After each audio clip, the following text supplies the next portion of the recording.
Praise the Lord, praise the Lord, praise the Lord, praise the Lord, praise the Lord, praise the Lord. കർത്താവെ, നന്ദിയോട് തിരുവിനെ വാഴ്ത്തുന്ന പശ്ചാതിനെ സ്തുതിക്കുന്ന പശ്ചാതിനെ സ്തോത്രം ചെയ്യുന്ന കർത്താവെ, ഒരു പ്രാവശ്യം കൂടി NMG ഹോസ്പിറ്റൽ വൈസ് മൂലമായി നിന്റെ കുഞ്ഞുങ്ങളോട് ചേർന്ന് അല്പസമയം അപ്പച്ചൻ്റെ പാദപീഠത്തിൽ ഇരിക്കുവാൻ, എല്ലാവരും നിന്റെ പാദപീഠത്തിൽ കൊണ്ടുവയ്ക്കുവാൻ, ഓരോരുത്തരെയും വ്യക്തിപരമായി കുടുംബമായി കർത്താവേ സ്തോത്രം പേരായി ഇവിടെ പാദത്തിൽ കൊണ്ടുവയ്ക്കുവാൻ, അവർക്ക് വേണ്ടി പ്രാർത്ഥിക്കുവാൻ, അവരെ അനുഗ്രഹിക്കുവാൻ, അവരുടെ ഭവനങ്ങളെ അനുഗ്രഹിക്കുവാൻ, തലമുറകളെ അനുഗ്രഹിക്കുവാൻ കർത്താവിൻ്റെ ഒരു ഭാഗ്യം നീ തന്നല്ലോ. അതിനായി സ്തോത്രം. കേരളത്തിലും ഇന്ത്യയ്ക്കുള്ളിലുമായിരുന്ന പല രാജ്യങ്ങളിൽ നിന്ന് ആയിരക്കണക്കാണ് കുഞ്ഞുങ്ങൾ, ആയിരക്കണക്കാണ് ഭവനങ്ങൾ ഈ പ്രാർത്ഥനയോട് സംബന്ധപ്പെട്ടിരിക്കുന്ന കർത്താവെ, ബന്ധപ്പെട്ടിരിക്കുന്ന കർത്താവെ, അവരെല്ലാം നിന്റെ തൃപ്പാദത്തെ കൊണ്ടുവരുന്നുണ്ട് കർത്താവെ.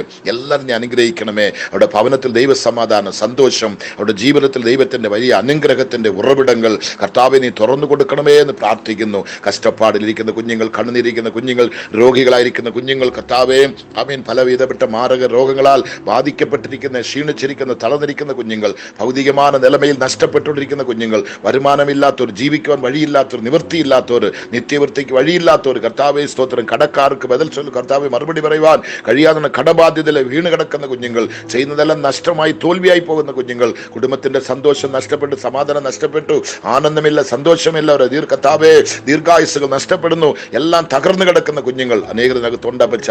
എന്ത് വിധത്തിലും ആര് പ്രാർത്ഥിച്ചാലും എൻ്റെ ജീവിതത്തിൽ എനിക്കൊരു മാറ്റമില്ല, എനിക്കൊരു വിടുതലില്ല, എനിക്കൊരു സന്തോഷം എന്ന് കരയുന്നവർ ഇതിനകത്തുണ്ട് കർത്താവെ. അവരെല്ലാം കൂടെ ചേർത്ത് വെച്ച് പ്രാർത്ഥിക്കുക ഒരു കൃപ എൻ്റെ ദൈവം തന്നല്ലോ. ഭർത്താവിനാൽ കൈവിടപ്പെട്ട സഹോദരികളുണ്ട് കർത്താവെ സ്തോത്രം. കർത്താവെ, പുരുഷനെയും കുഞ്ഞുങ്ങളെ വിട്ടുപോയിരിക്കുന്നവരുണ്ട് കർത്താവെ. അപ്പനെയും അമ്മയെ വിട്ടുപോയ കുഞ്ഞുങ്ങളുണ്ട്, അപ്പനും അമ്മയും കൈവിട്ട കുഞ്ഞുങ്ങളുണ്ട് കർത്താവെ. അപ്പനും അമ്മയും മരിച്ചുപോയ കുഞ്ഞുങ്ങളുണ്ട്, അനേക അനാഥ സ്ത്രീകളിനകത്തുണ്ട്. ചെറുപ്രായത്തിലെ ഭർത്താവ് മരിച്ചുപോയി വിധവകളായിരിക്കുന്ന അനേകരുണ്ട് കർത്താവെ. വീടുള്ളവരുണ്ട്, വീടില്ലാത്തവരുണ്ട് കർത്താവെ.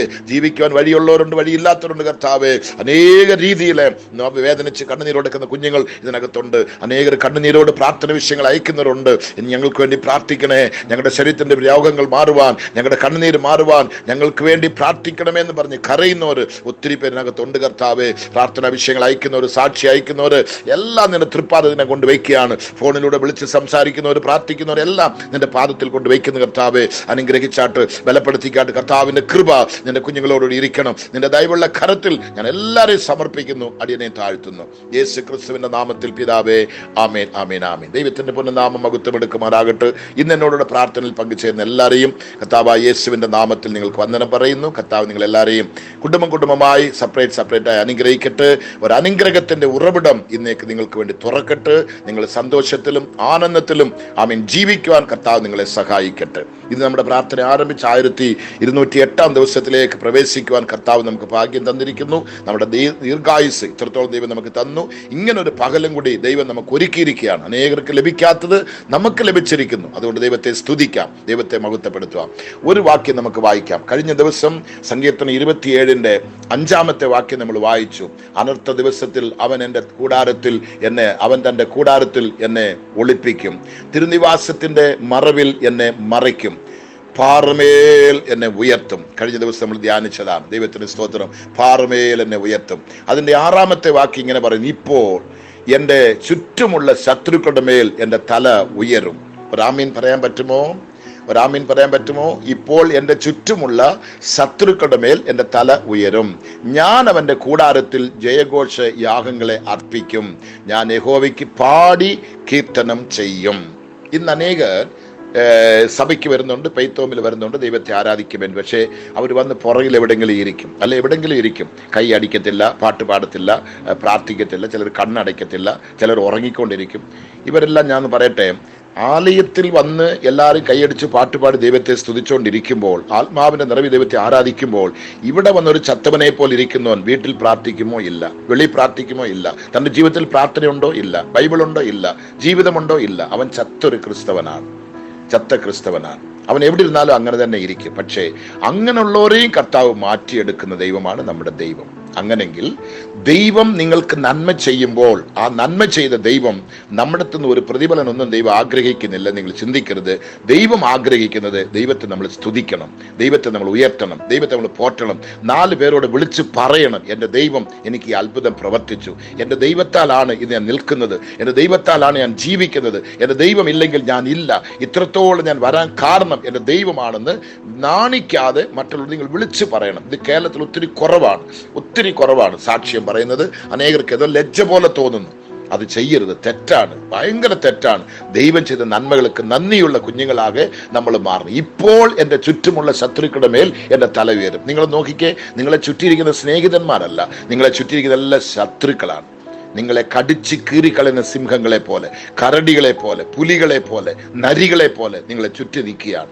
എങ്ങനെങ്കിലും നിന്നെ കീഴെ തള്ളിയിടണം, നിന്റെ കുടുംബത്തെ നശിപ്പിക്കണം, കുഞ്ഞുങ്ങളെ തലതെറിക്ക് വയ്ക്കണം, ഭാര്യയും ഭർത്താവും ഭിന്നിക്കണം, നീ സന്തോഷമായി ഇരിക്കരുത്, നിന്റെ സാമ്പത്തികത്തെ എല്ലാം നശിപ്പിക്കണം, നിനക്ക് കടബാധ്യതയെ കൊണ്ടുവരണം, നിന്നെ എങ്ങനെങ്കിലും തല കുനിക്ക് വയ്ക്കണം, എങ്ങനെങ്കിലും നിന്നെ പാപത്തിലേക്ക് വലിച്ചു കൊണ്ടുപോകണം. നീ ഇതിൽ വളരരുത്, നിൽക്കരുത്. ഈ ഐക്യത്തെ വിട്ട്, ഈ സ്ഥാപനത്തെ വിട്ട്, സഭയെ വിട്ട്, ഈ ദൈവകൃപയെ വിട്ട് നീ വെളിയെ വരണം. ഇതിനു വേണ്ടി നിങ്ങളെ ചുറ്റി ശത്രുക്കൾ നിൽക്കുകയാണ്. പക്ഷേ പാറമേൽ ഉയർത്തിയ കർത്താവ് ഇപ്പൊ എന്താ ചെയ്തറിയാമോ? ഇപ്പോൾ എന്റെ ചുറ്റുമുള്ള ശത്രുക്കളുടെ മേലെ തല ഉയരും. നിശ്ചയമാ പ്രവചിച്ച് പറയുന്നത് പോലെ ഈ വാക്യം ദൈവത്തിന്റെ ദൂത് നിങ്ങൾക്ക് വന്നുകൊണ്ടിരിക്കും. ദൈവത്തിന്റെ ദൂതാണിത്, നിങ്ങൾ വിശ്വസിക്കണം. ഇപ്പോൾ എൻ്റെ ചുറ്റുമുള്ള ശത്രുക്കളുടെ മേലെ എൻ്റെ തല ഉയരും. ഇന്ന് കർത്താവ് അതിരാവിലെ സമയത്ത് ഇരുട്ടോട് വന്ന് ഒടിഞ്ഞു കുനിഞ്ഞു കിടക്കുന്ന നിന്റെ തലയെ പിടിച്ച് നിന്റെ ശത്രുവിന്റെ മുന്നേ കർത്താവിന് നിവർത്തി നിർത്താൻ പോകുകയാണ്, നിവർന്നു നിൽക്കാൻ പോകുകയാണ്. നിന്നെ കൊണ്ട് നിവരാൻ പറ്റത്തില്ല, നമ്മളെ കൊണ്ട് നിവരാൻ പറ്റത്തില്ല, നമുക്കതിനുള്ള ശക്തിയില്ല, ബലനില്ല. പക്ഷേ എൻ്റെ ദൈവം നിന്റെ ഭവനത്തിലേക്ക് വരുന്നു, നീ ഇരിക്കുന്ന സ്ഥലത്തേക്ക് വരുന്നു. ദൈവം കണ്ടു, നീ കണ്ടില്ല. നിന്നെ ചുറ്റി ശത്രുവിനെ നീ കണ്ടിട്ടില്ല, നിങ്ങൾ കണ്ടിട്ടില്ല. ദൈവദാസന്മാര്, ദൈവദാസികൾ, കുഞ്ഞുങ്ങൾ, അപ്പച്ചന്മാർ, അമ്മച്ചിമാർ, സഹോദരങ്ങൾ എല്ലാവരും ശ്രദ്ധിക്കുന്നുണ്ടല്ലോ. നമ്മുടെ ശത്രുവിനെ നമുക്ക് കാണാൻ പറ്റുന്നില്ല. പക്ഷേ ദൈവം കണ്ടു, നിന്നെ ചുറ്റി ശത്രുക്കൾ ഇരിക്കുകയാണ്. അവന്റെ മുന്നിൽ കുനിഞ്ഞു ഒടുങ്ങി നുറുകിക്കടന്ന് നിന്നെ കർത്താവ് ഇന്ന് വന്ന് തന്റെ പൊർക്കരത്തിനാലെ പിടിച്ച് തൂക്കിയെടുത്ത് നിവർത്തി നിർത്തുകയാണ്. ഇപ്പോൾ എൻ്റെ ചുറ്റുമുള്ള ശത്രുക്കളുടെ മേൽ എൻ്റെ തല ഉയരും. കർത്താവ് ഉയർത്തുകയാണ്. അപ്പോൾ എന്തുവാ സംഭവിക്കുന്ന അറിയുമോ? ദൈവത്തിന് സ്തോത്രം, ദൈവത്തിന് സ്തോത്രം. അവിടെ പറയുന്നത്, ഞാൻ എൻ്റെ കൂടാരത്തിൽ ജയഘോഷങ്ങളെ അർപ്പിക്കും.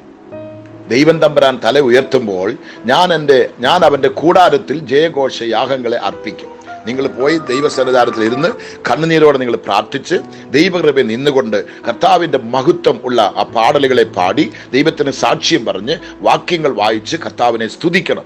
ആലയത്തിൽ പോകുന്നുണ്ടെങ്കിൽ ഏത് പ്രാർത്ഥന കൂട്ടത്തിന് പോയാലും, ഭവനത്തിലാണാലും എവിടാണാലും വാ തുറന്ന് ദൈവത്തെ സ്തുതിക്കുവാനും ദൈവത്തെ പാടുവാനും നിങ്ങൾ മനസ്സിലാക്കി പഠിക്കണം. അത് നമ്മുടെ ജീവിതത്തിൽ ഒത്തിരി ആവശ്യമുള്ളതാണ്. അത് ഒത്തിരി ഒത്തിരി ഒത്തിരി ഇമ്പോർട്ടൻ്റ് ആണത്. അത് നിങ്ങൾ തള്ളിക്കളയരുത്, ഉപേക്ഷിക്കരുത്. ഇവിടെ പറയുന്നത് കണ്ടോ, കർത്താവ് ശത്രുക്കളുടെ മുന്നിൽ നമ്മുടെ തല ഉയർത്തുമ്പോൾ നമ്മൾ ചെയ്യുന്നത്, ഞാൻ അവന്റെ കൂടാരത്തിൽ ജയഘോഷ യാഗങ്ങളെ അർപ്പിക്കും, ഞാൻ യഹോവയ്ക്ക് പാടി കീർത്തനം ചെയ്യും.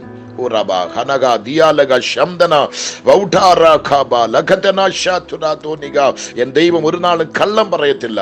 എന്റെ ദൈവം ഒരു നാളും കള്ളം പറയും. നിങ്ങളെ കളിപ്പിക്കാനല്ല, നിങ്ങളെ ലജ്ജിപ്പിക്കാനല്ല. നിന്റെ ഭവനം തകർന്നു കിടക്കുന്നത്, നിന്റെ കുഞ്ഞുങ്ങൾ തകർന്നു കിടക്കുന്നത്, നിന്റെ വിദ്യാഭ്യാസം തകർന്നത്, നിന്റെ ജോലി കൈവിട്ടു പോയത്, നിന്റെ ബിസിനസ് എല്ലാം പൊളിഞ്ഞത്, നിന്റെ പ്ലാൻ എല്ലാം തകർന്ന് നീ എന്ത് ചെയ്യണമെന്ന് അറിയാതെ ഒരു അന്ധനെ പോലെ, കുരുടനെ പോലെ, ഭ്രാന്തനെ പോലെ നീ കർത്താവിന് സ്തോത്രം കരയുന്നതും നീ നെടുവീർപ്പെടുന്നതും എന്റെ കർത്താവ് കണ്ടു. അയ്യോ, എന്നെ ചുറ്റി ശത്രുക്കളാണ്, കടക്കാരാണ്, ഞാൻ എന്ത് മറുപടി എനിക്ക് അറിയത്തില്ല, എന്റെ വീട് ചുറ്റി കടക്കാരനാണ്, ഞാൻ എങ്ങനെ തലനൂർന്ന് നിൽക്കും? ദൈവമേ, എന്തിനു ഞാൻ ജീവിക്കണം? എന്തിനീ ലോകത്തിന് ഇരിക്കണം? എന്തിനീ ഭൂമിക്ക് ഭാരമായി ഇനി ഞാൻ ഇരിക്കണം?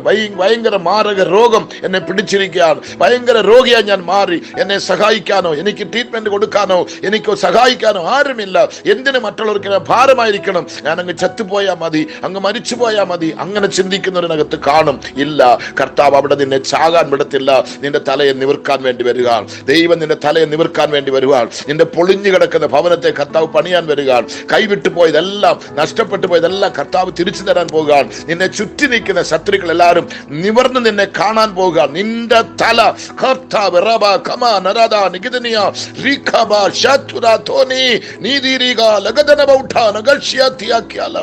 തലയെ ഉയർത്തുന്നവൻ, തലയെ നിവർത്തുന്നവൻ നിങ്ങളുടെ വീട്ടിലേക്ക് വരും, നിങ്ങളുടെ അരികത്തേക്ക് വരും. അതിരാവിലെ ഇരുട്ടോട് നിന്റെ കഥയെ തട്ടി, മോനെ മോളെ എന്ന് വിളിച്ചുകൊണ്ട്, എൻ്റെ മക്കളെ എന്ന് വിളിച്ചുകൊണ്ട് എൻ്റെ അപ്പച്ചൻ ഇറങ്ങി വരികയാണ്. നിങ്ങളുടെ തലയെ ഉയർത്താൻ വേണ്ടി. നിങ്ങൾ ലജ്ജിച്ചു പോകത്തില്ല, നിങ്ങൾ തകർന്നു പോകത്തില്ല, നിങ്ങൾ തീരാതെ മാരക രോഗികളായി മാറത്തില്ല, നിങ്ങൾ പെട്ടെന്ന് മരിച്ചു പോകത്തില്ല. നിങ്ങളുടെ കഷ്ടങ്ങളും പ്രയാസങ്ങളും നഷ്ടങ്ങളെല്ലാം കർത്താവ് മാറ്റും. കുഞ്ഞുങ്ങൾ തലതെറിച്ച് പോകത്തില്ല, നിന്റെ ഭാര്യ നിന്നെ വിട്ട് പോകത്തില്ല, നിന്റെ ഭർത്താവിനെ വിട്ട് പോകത്തില്ല, നിന്റെ സാമ്പത്തികം ഒന്നും നശിച്ചു പോകത്തില്ല. തകർന്നതും നശിച്ചതും നഷ്ടപ്പെട്ടതെല്ലാം കർത്താവ് 2 മടങ്ങായി, പല മടങ്ങായി നിങ്ങൾക്ക് തിരിച്ചു തരും. നിങ്ങൾ ചെയ്യേണ്ട ഒരേ ഒരു കാര്യം, ഞാൻ അവന്റെ കൂടാരത്തിൽ ജയഘോഷ യാഗങ്ങളെ അർപ്പിക്കും. നിങ്ങളുടെ വെള്ളിയോ പൊന്നോ ഒന്നും കർത്താവ് ചോദിക്കുന്നില്ല. നിങ്ങളുടെ പണമൊന്നും കർത്താവ്, നിന്റെ അതരം കൊണ്ട് ദൈവത്തെ പാടണം, ദൈവത്തെ സ്തുതിക്കണം, ദൈവത്തിന്റെ ആലയത്തിലേക്ക് പോകണം, ദൈവത്തിന്റെ സമൂഹത്തോട് തേടി പോകണം. സത്യത്തിലും ആത്മാവിലും ആരാധിക്കുന്ന ദൈവമൈതൽ, ദൈവസഭ എവിടെ ഉണ്ടോ അത് തേടി പോകണം. കള്ളപ്രവാചകന്മാരും കള്ള ഉപദേശങ്ങൾ ഒത്തിരി ഉണ്ട്, അങ്ങോട്ട് പോകരുത്. പാരമ്പര്യത്തിന്റെ ഒത്തിരി ഉണ്ട്, അങ്ങോട്ട് പോകരുത്. സത്യത്തിലും ആത്മാവിലും അപ്പോസ്തലന്മാരുടെ ഉപദേശമുള്ള ഇടത്തോട്ട് നിങ്ങൾ പോവുക. ആത്മാവിന്റെ നിറവുള്ള നിങ്ങൾ പോവുക. അവിടെ പോയി മുട്ടുമടക്കുക, അവിടെ പോയി ദൈവത്തെ വിളിക്കുക, അവിടെ പോയി ദൈവത്തെ സ്തുതിക്കുക. അവിടെ പോയിരുന്നുകൊണ്ട് പറഞ്ഞു, ഞാൻ അവന്റെ കൂടാരത്തിൽ ജയഘോഷ യാഗങ്ങളെ അർപ്പിക്കും, ഞാൻ യഹോവയ്ക്ക് പാടി കീർത്തനം ചെയ്യും. അങ്ങനെ നിങ്ങൾ എടുക്കുന്ന തീരുമാനം ഉണ്ടെങ്കിൽ ഒരു കാലത്തും ദൈവം നിങ്ങളെ ഉപേക്ഷിക്കത്തില്ല. ഒരു കാലത്തും ദൈവം നിങ്ങളെ കൈവിടുകയില്ല. ഒരു കാലത്ത് നിങ്ങൾക്കൊന്നും നഷ്ടമായി പോകത്തില്ല. പോയതെല്ലാം തിരിച്ചു വരാൻ പോകുക. നമുക്കൊന്ന് പ്രാർത്ഥിക്കാം. ഞങ്ങൾ അധികമായി സ്നേഹിക്കുന്ന വാത്സല്യ പിതാവേ, ഈ 1208 ദിവസം അത് രാവിലെ ഇരുട്ടോട് നിന്റെ കുഞ്ഞുങ്ങളെ തട്ടി എഴുന്നേൽപ്പിച്ച് ഈ ദൂതുമായി കടന്നു ചെന്ന് അവരുടെ തലയെ ഉയർത്തുന്നതിനായി സ്തോത്രം. ചുറ്റിയിരുന്ന ശത്രുക്കൾക്ക് ഇപ്പോൾ എന്റെ ചുറ്റുമുള്ള ശത്രുക്കളുടെ മേൽ എന്റെ തല ഉയരും. Oh Jesus, hallelujah. എന്റെ തല ഉയരും. ഒന്ന് പറയാമോ നിങ്ങളുടെ വാഗൊണ്ട്? എന്റെ തല ഉയരും, എന്റെ തല ഉയരും. ഇനി നിങ്ങൾ ക്ഷീണിക്കരുത്, ഇനി തളർന്നു പോകരുത്. അവിശ്വാസമായിട്ടുള്ള വാക്കുകളൊന്നും നിങ്ങളുടെ വായിൽ വരരുത്. ബലഹീനമായിട്ടുള്ള വാക്കൊന്നും പറയരുത്. നല്ല വിശ്വാസ വാക്കുകൾ, നല്ല സന്തോഷமான വാക്കുകൾ. ധൈര്യമായി പോയി സാക്ഷ്യം പറയണം. ധൈര്യമായി ദൈവത്തെ കൈയടിച്ച് പാട്ടുപാടി സ്തുതിക്കണം. ദൈവത്തെ മഹത്വപ്പെടുത്തണം. രക്ഷിക്കപ്പെടില്ലയോ രക്ഷയിലേക്ക് കടന്നു വരണം.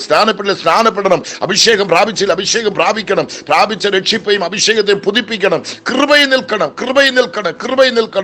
അപ്പൊ നിന്റെ കൃപ എനിക്ക് വേണം. ഈ ലോകത്തിൽ ഞാൻ ജീവിക്കണമെങ്കിൽ എന്റെ പണമോ, എന്റെ പട്ടമോ, എന്റെ പദവിയോ, എന്റെ വിദ്യാഭ്യാസമോ, എന്റെ സാമ്പത്തികമോ ഒന്നും എന്നെ കൈ കൊടുക്കത്തില്ല. നിന്റെ കൃപയൊന്ന് മാത്രമാണ് ഈ ലോകത്തിൽ ഞാൻ ജീവിക്കുവാൻ. ഇനിയുള്ള നാൾക്കളെ മുന്നോട്ട് പോകണമെങ്കിൽ, നിനക്ക് വേണ്ടി നിൽക്കണമെങ്കിൽ, നിനക്ക് വേണ്ടി ഓടണമെങ്കിൽ, നിനക്ക് വേണ്ടി അധ്വാനിക്കണമെങ്കിൽ, നിനക്ക് വേണ്ടി ഉപയോഗപ്പെടണമെങ്കിൽ നിന്റെ കൃപ എനിക്ക് വേണം. അപ്പച്ചാ, ഞാൻ നിന്നെ പാടണം, ഞാൻ നിന്നെ കീർത്തനം ചെയ്യണം, നിന്റെ നാമത്തെ ഉയർത്തണം. കർത്താവേ, എന്റെ ശത്രുക്കൾക്ക് മുന്നിൽ തല നീ ഉയർത്തിയല്ലോ, ഉയർത്തിയല്ലോ. അതിനായി സ്തോത്രം. ഓ, എന്നെ പാറമേൽ എന്നെ ഉയർത്തുമെന്ന് ഇന്നലെ പറഞ്ഞല്ലോ. അതേപോലെ പാറമേൽ ഉയർത്തണവൻ ഇപ്പോൾ എന്റെ ചുറ്റുമുള്ള ശത്രുക്കളുടെ മേൽ എന്റെ തല ഉയർത്തുവാൻ വന്നതിനായി സ്തോത്രം. ഞാനതിന് യോഗ്യനല്ല. ഞാൻ പാപിയിൽ പ്രധാന പാപിയാണ്. ഞാൻ ആർക്കും വേണ്ടാത്തവനാണ്. എല്ലാവർക്കും ഒരു തലവേദനയാണ്. എന്നെ ആർക്കും വേണ്ട, ആർക്കും എന്നെ ഇഷ്ടമില്ല. എന്നെ കാണുന്നവരെല്ലാം തല കുനിഞ്ഞു പോകുന്നു. എന്നെ കാണുന്നവരെല്ലാം എന്നെ സ്നേഹിക്കാതെ മുഖം തിരിഞ്ഞു പോകുന്നു. അതിന് മധ്യേ എന്റെ ദൈവം എന്നെ രാവിലെ തേടി വന്നല്ലോ. എന്റെ കുനിഞ്ഞു കിടക്കുന്ന, ഒടിഞ്ഞു കിടക്കുന്ന തലയൊന്ന് ഉയർത്തുവാൻ, ഒന്ന് നിവർത്തുവാൻ ദൈവം തമ്പുരാൻ വന്നല്ലോ. അതിനായി എന്റെ ദൈവത്തെ സ്തുതിക്കുന്ന പച്ച നന്ദിയോടെ തന്നെ സ്തുതിക്കുന്നു. ഒരു സൈഡിൽ രോഗങ്ങൾ, ഒരു സൈഡിൽ കർത്താവേ സാമ്പത്തിക ശേഷികളെല്ലാം നഷ്ടപ്പെട്ട്, വരുമാനങ്ങളെല്ലാം നഷ്ടപ്പെട്ട്, ജീവിക്കാൻ ഒരു മാർഗമില്ലാതെ, മുന്നോട്ട് പോകാൻ ഒരു മാർഗമില്ലാതെ, സകല ബലനും സകല ശക്തിയും നഷ്ടപ്പെട്ട്, എല്ലാ സന്തോഷവും സമാധാനം നഷ്ടപ്പെട്ട്, നാൾക്ക് നാൾ പലവിധപ്പെട്ട രോഗങ്ങൾ ഡോക്ടർമാർ കണ്ട് കർത്താവെ പരിശോധിച്ച് പറയുന്നത് ഓരോ നാൾക്കളും വ്യത്യാസമായിട്ടാണ്. ആയുസ് നാൾക്കൾ കുറയുന്നു, സന്തോഷം കുറയുന്നു, സമാധാനം കുറയുന്നു, ഐശ്വര്യങ്ങൾ സാമ്പത്തികങ്ങൾ നശിക്കുന്നു. കർത്താവേ, കൃപകൾ നഷ്ടപ്പെടുന്നു, അഭിഷേകം നഷ്ടപ്പെടുന്നു, പ്രാർത്ഥന കുറയുന്നു, ജീവിതം നശിക്കുന്നു, ശുശ്രൂഷ നശിക്കുന്നു. കർത്താവിന്റെ വേലയിൽ തളർന്നു പോകുന്നു. നിൽക്കുവാൻ ബലമില്ല. കാലുകൾ കർത്താവെ താളടിയാകുന്നു, കരങ്ങൾ തളർന്നു പോകുന്നു, കണ്ണുകൾ ചൊരുങ്ങിപ്പോകുന്നു. ഓ, നിന്നെ കാണുവാനോ കേൾക്കുവാനോ സ്തുതിക്കുവാനോ കഴിയാത്തൊരു സ്ഥിതിയിൽ എന്റെ ജീവിതം പോയിക്കൊണ്ടിരിക്കുന്ന അപ്പച്ചാ, എന്റെ ജീവിതം പോയിക്കൊണ്ടിരിക്കുന്ന അപ്പച്ച, ഇത്രത്തോളം നടത്തിയല്ലോ, ഇത്രത്തോളം പരിപാലിച്ചല്ലോ, ഇത്രത്തോളം കൊണ്ടുവന്നല്ലോ. എന്റെ ദൈവം വലിയവൻ, എന്റെ ദൈവം സർവശക്തൻ, എന്റെ ദൈവം വാക്കുമാറാത്തവൻ, എന്റെ ദൈവം കൈവിടാത്തവൻ. ഓ, ഞങ്ങളുടെ കൂടെ ഇരുന്ന് ഞങ്ങളെ പരിപാലിക്കുന്നവൻ, ഞങ്ങളെ കാണുന്നവൻ, ഞങ്ങളെ സ്നേഹിക്കുന്നവൻ, ഞങ്ങൾക്ക് എല്ലാത്തിനും കൂട്ടാളിയായി പങ്കാളിയായിരിക്കുന്ന ദൈവം ഇന്നലെ ഇറങ്ങി വന്നു. പാറമേൽ ഞങ്ങളെ ഉയർത്തി, ഇന്നിറങ്ങി വന്നു. ഞങ്ങളുടെ ചുറ്റുമുള്ള ശത്രുക്കളുടെ മേൽ ഞങ്ങളുടെ തലയെ ഉയർത്തി അപ്പച്ച. ഇപ്പൊ ഞങ്ങളുടെ തല കുനിഞ്ഞല്ല, തല ഉയർന്നു നിൽക്കുവാൻ. എവിടെല്ലാം തല കുനിഞ്ഞോ അവിടെല്ലാം തല നിവർന്നു നിൽക്കുവാൻ. എവിടെല്ലാം ഞങ്ങൾ തകർന്നു പോയോ, നഷ്ടപ്പെട്ടു പോയോ, അവിടെല്ലാം മറുപടി ഞങ്ങൾ എഴുന്നേറ്റ് നിൽക്കുവാൻ. കർത്താവേ, ഞങ്ങൾക്കൊരു ഭാഗ്യം കൂടി നീ തന്നല്ലോ. ഇങ്ങനൊരു ദിവസം കൂടി ഞങ്ങൾക്ക് തന്നല്ലോ. ഇങ്ങനൊരു നല്ലൊരു സന്തോഷം ഞങ്ങൾക്ക് തന്നല്ലോ. ഈ ലോകത്തിൽ ഞങ്ങളുടെ അപ്പനെയും കൊണ്ടോ അമ്മയും കൊണ്ടോ ഞങ്ങളുടെ സഹോദരങ്ങളെയും കൊണ്ടോ ഞങ്ങളുടെ സമുദായ പഞ്ചായത്തെ കൊണ്ടോ ഞങ്ങളുടെ പാസ്റ്റർമാരെ കൊണ്ടോ ആരെയും കൊണ്ട് ചെയ്യുവാൻ കഴിയാത്തതൊന്ന് എന്റെ ദൈവം ഞങ്ങൾക്ക് ചെയ്തല്ലോ. അനർത്ഥ ദിവസത്തിൽ അവൻ എന്റെ കൂടാരത്തിൽ തന്റെ കൂടാരത്തിൽ എന്നെ ഒളിപ്പിക്കും, തിരുനിവാസത്തിന്റെ മറവിൽ എന്നെ മറയ്ക്കും, പാറമേൽ എന്നെ ഉയർത്തുമെന്ന് ഇന്നലെ പറഞ്ഞ കർത്താവ് ഇന്ന് പറയാണ്, ഇപ്പോൾ എന്റെ ചുറ്റുമുള്ള ഇപ്പോൾ എന്റെ ചുറ്റുമുള്ള ശത്രുക്കളുടെ മേൽ എന്റെ തല ഉയരും. ഞാൻ അവന്റെ കൂടാരത്തിൽ ജയഘോഷയാഗങ്ങളെ അർപ്പിക്കും. ഞാൻ യഹോവയ്ക്ക് പാടി കീർത്തനം ചെയ്യും. കരഞ്ഞ് നീ പാടാൻ പോവാ, ഏങ്ങലടിച്ച് കരഞ്ഞ് നീ പാടാൻ പോക. അതിന്റെ അർത്ഥം നിന്റെ ദുഃഖം കഴിഞ്ഞു, കണ്ണുനീര് മാറി, വേദന മാറി, രോഗങ്ങൾ മാറി, പ്രയാസങ്ങൾ മാറി, നിന്റെ മുഴകളെല്ലാം ഉരുകി, നിന്റെ ക്യാൻസർ എല്ലാം മാറി, നിന്റെ എയ്സ് എല്ലാം മാറി, നിന്റെ ക്ഷയരോഗമെല്ലാം മാറി, നിന്റെ തൈറോയ്ഡ് എല്ലാം മാറി, നിന്റെ ആസ്മ എല്ലാം മാറി, നിന്റെ ഹൃദയത്തിന്റെ വാൽവിന്റെ അടപ്പുകളെല്ലാം മാറി, എല്ലാ മാരക രോഗങ്ങൾ നിന്നെ വിട്ട് മാറി. ഇന്നലെ വരയ്ക്ക് നീ കരഞ്ഞുകൊണ്ടിരുന്നത് നിന്നെ ഇന്ന് കർത്താവ് എന്തുവാ ചെയ്യുന്നത്? ഞാൻ യഹോവയെ പാടി കീർത്തനം ചെയ്യും. ഇനി നീ കരയണ്ട, ഇനി തല കുനിയണ്ട, ഇനി നാണിച്ചു പോകണ്ട. അപ്പച്ചൻ കൂടെ ഇരിക്കുക, കൂട്ടിനിരിക്കുക. ഒരു നാളും ഉപേക്ഷിക്കത്തില്ല, ഒരു നാളും കൈവിടത്തില്ല. ഇത് മനുഷ്യൻ പറയുന്നതല്ല, ദൈവം പറഞ്ഞ, ഞാൻ പറഞ്ഞല്ല, ദൈവം പറഞ്ഞതാണ്. ദൈവ വാക്കാக നിങ്ങൾ ഏറ്റെടുക്കുന്നുണ്ടെങ്കിൽ, വിശ്വസിക്കുന്നുണ്ടെങ്കിൽ, വിശ്വസിച്ചാൽ ദൈവത്തിന്റെ മഹത്വം കാണും. നിങ്ങളുടെ വിളക്ക് ഇപ്പൊ എരിയാൻ പോവാ, നിങ്ങളുടെ വിളക്ക് പ്രകാശിക്കാൻ പോവാ, മങ്ങിയെരിയുന്ന തിരികളെല്ലാം ഇവ പ്രകാശിക്കാൻ പോവാ. നിശ്ചയമായിട്ടും നിന്റെ തകർന്ന കുടുംബം, നശിച്ച കുടുംബം, നശിച്ച ബിസിനസ്, കൈവിട്ടു പോയ എല്ലാ സാമ്പത്തികങ്ങൾ, സമാധാനം, സന്തോഷം, ആരോഗ്യം, എല്ലാ മനസ്സമാധാനം എല്ലാം തിരിച്ചു വരാൻ പോവാ. കർത്താവ് ഒരു അത്ഭുതത്തിന്റെ കരം നിങ്ങളുടെ മേൽ ഇപ്പൊ നീട്ടാൻ പോകാൻ. നിങ്ങളുടെ ഭവനത്തിൽ കർത്താവ് അത്ഭുതം ഇപ്പൊ പ്രവർത്തിക്കുകയാണ്. കുഞ്ഞുങ്ങളുടെ ജീവിതത്തിൽ, നിങ്ങളുടെ ജീവിതത്തിൽ എവിടെല്ലാം ശത്രു നിങ്ങളെ തകർക്കാൻ വന്നോ അവിടെല്ലാം കർത്താവ് നിങ്ങളുടെ തല ഉയർത്തിയിരിക്കുകയാണ്. ഇനിയും പേടിക്കരുത്, ഇനിയും ഭയപ്പെടരുത്, ഇനി അവിശ്വാസം, ക്ഷീണങ്ങളൊന്നും ഇരിക്കരുത്, അങ്ങനെയുള്ള വാക്കൊന്നും വായിൽ വരരുത്. നല്ല കാര്യങ്ങൾ, കർത്താവിനെ സ്തുതിക്കണം, കർത്താവിനെ പാടണം, കർത്താവിനെ മഹത്വപ്പെടണം, ദൈവത്തെ ആരാധിക്കണം, ദൈവകൃപയിൽ നിൽക്കണം, ദൈവത്തോട് നിൽക്കണം. ഇനി ലോകത്ത് നമുക്ക് ആരുമില്ല, ആശ്രയിക്കാൻ ഒരുത്തരുമില്ല, ദൈവമല്ലാതെ ഒരുത്തരുമില്ല. ആ ദൈവത്തിൽ ആശ്രയിക്കുക, ദൈവകൃപ നിൽക്കുക. കർത്താവിനെ അനുഗ്രഹിക്കട്ടെ. കർത്താവെ, നീ പ്രാർത്ഥനകളുടെനായി സ്തോത്രം. ദേശത്തിന്റെ പല ഭാഗങ്ങളിൽ നിന്ന് കണ്ണുനീരോടി പ്രാർത്ഥന ഏറ്റെടുക്കുന്ന, സ്വീകരിക്കുന്ന കുഞ്ഞുങ്ങൾ, പ്രാർത്ഥനാ വിഷയങ്ങൾ അയക്കുന്നവർ, ഫോണിലൂടെ സംസാരിക്കുന്നവർ, സാക്ഷ്യങ്ങൾ പറയുന്നവർ, ഞങ്ങൾക്ക് വേണ്ടി പ്രാർത്ഥിക്കുന്നവർ എല്ലാം നിന്റെ തിരക്കരങ്ങളിലേക്ക് ഏൽപ്പിക്കുന്നു. അപ്പച്ചൻ കാര്യം ചെയ്താട്ട്, മഹത്വം വെളിപ്പെടുത്തിക്കാട്ട് വലിയ കാര്യങ്ങൾ കുഞ്ഞുങ്ങൾ അനുഭവിക്കുവാനും രുചിക്കുവാനും കർത്താവ് സഹായിക്കും. അടിയെ താഴ്ത്തുന്നു, തൃക്കരത്തിൽ ഏൽപ്പിക്കുന്നു. സകല മഹത്വവും തിരുമേനിക്ക് യേശുവിന്റെ നാമത്തിൽ പിതാവേ, ആമേൻ. Okay, thank you. God bless U.